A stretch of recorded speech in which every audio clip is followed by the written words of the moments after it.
Hello, xin chào các bạn đến với kênh của Hiền Quỳnh TV nha. Hôm nay Hiền chia sẻ cho các bạn món khoai lang nướng xiên que ướp gia vị với lại món khoai lang để nguyên củ nướng xem cái món nào ăn ngon nha các bạn.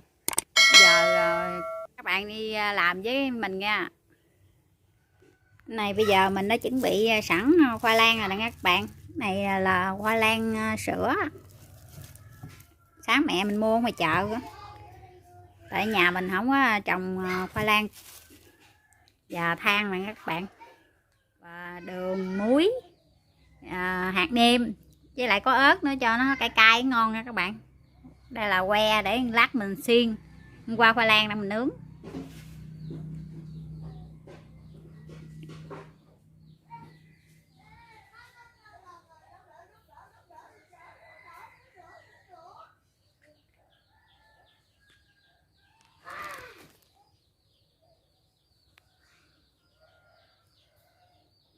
Bây giờ mình bắt đầu đi rửa khoai nha các bạn.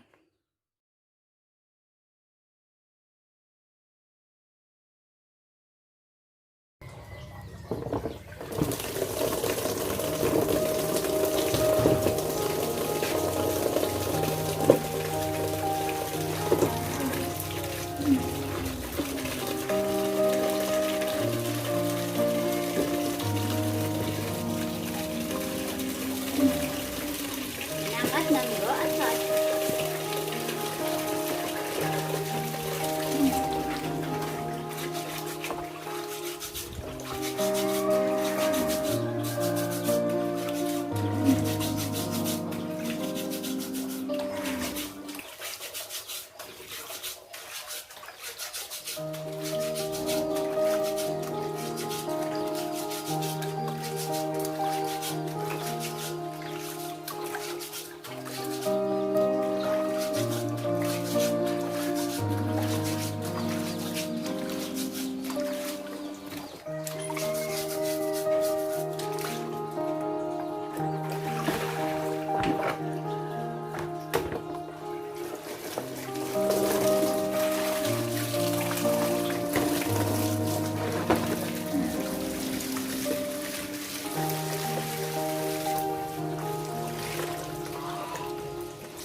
Giờ mình bỏ gia vị vô đặng mình ướp nha các bạn.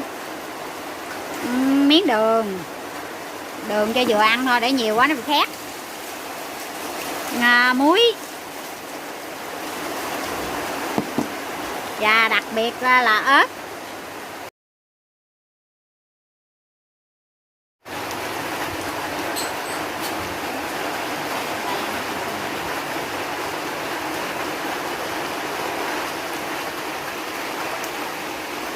Bỏ ớt càng nhiều càng tốt nha, ai ăn cay được nhiều thì bỏ nhiều nha các bạn.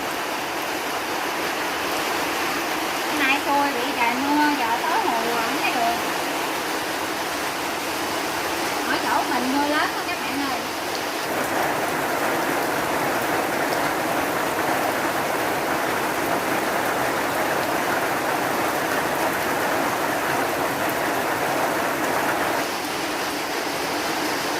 Mình ăn cay dở nên mình làm cay ít ít thôi, mình bỏ ớt ít thôi. Bây giờ mình đâm nhuyễn nó lại với nhau rồi mình ướp vô khoai.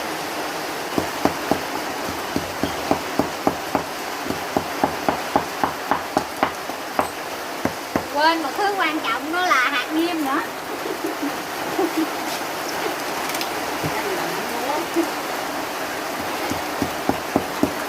Không có hạt nêm là không có ngon luôn nha các bạn.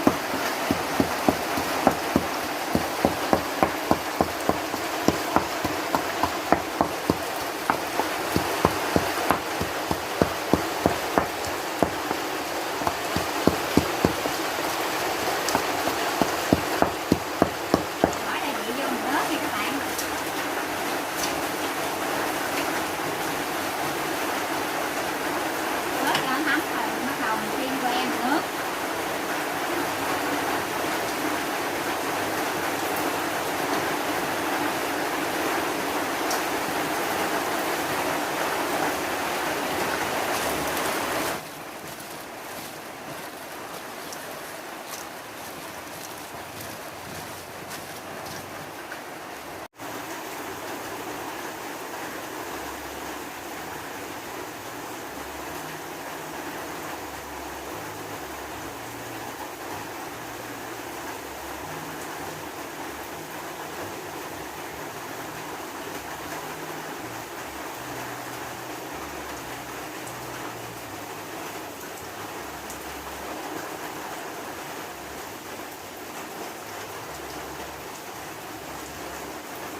biết làm sao chứ mình thấy cái màu là ngon quá trời luôn á các bạn.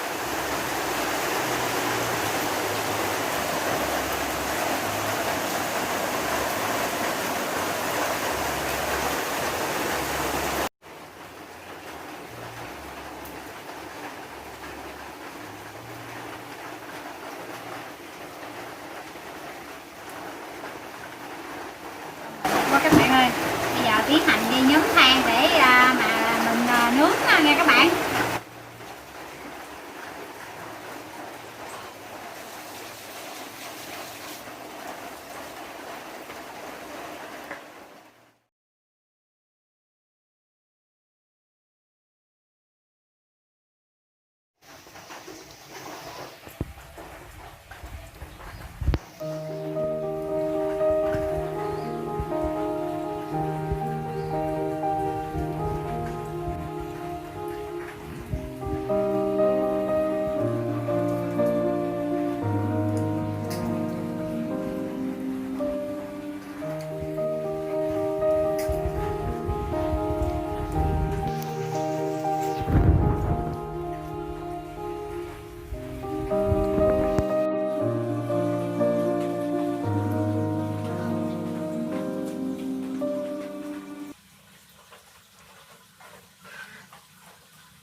Bây giờ mình bắt đầu nướng củ khoai trước nha các bạn.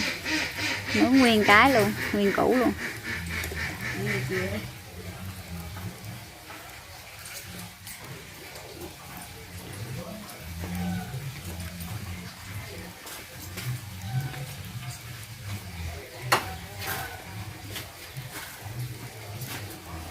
Để một lát các bạn xem coi nguyên củ với lại mình thái ra mình ướp coi cái nào ngon nha.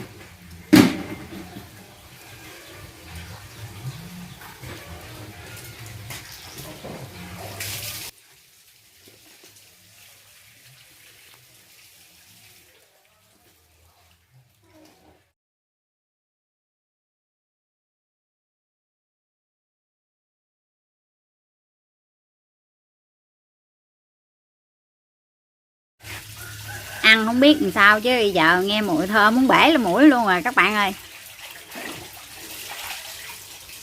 Thơm quá trời thơm luôn. Bây giờ bắt đầu các bạn thưởng thức với mình nha. Bây giờ mình ăn trước cái củ khoai nướng nguyên củ thử coi mùi vị nó ra sao các bạn. Rất là thơm luôn á. Khói nghi ngút luôn nè.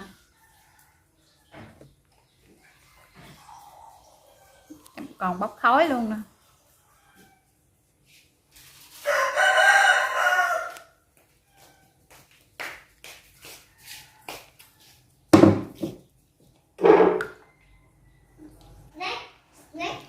Ăn thử khoai lang xiên que các bạn. Cũng ngon. Cay cay, mặn mặn, ngọt ngọt. Ăn nó có mùi vị lạ lắm các bạn, mà rất ngon. Bữa nào các bạn làm thử món này ăn thôi nha các bạn.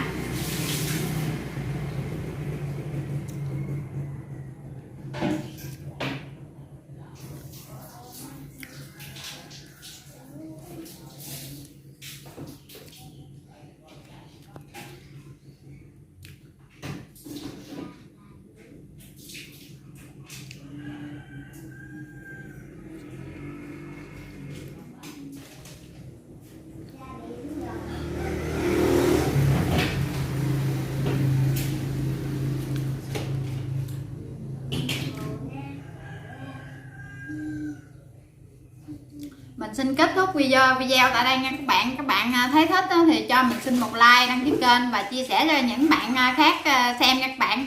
Bye bye.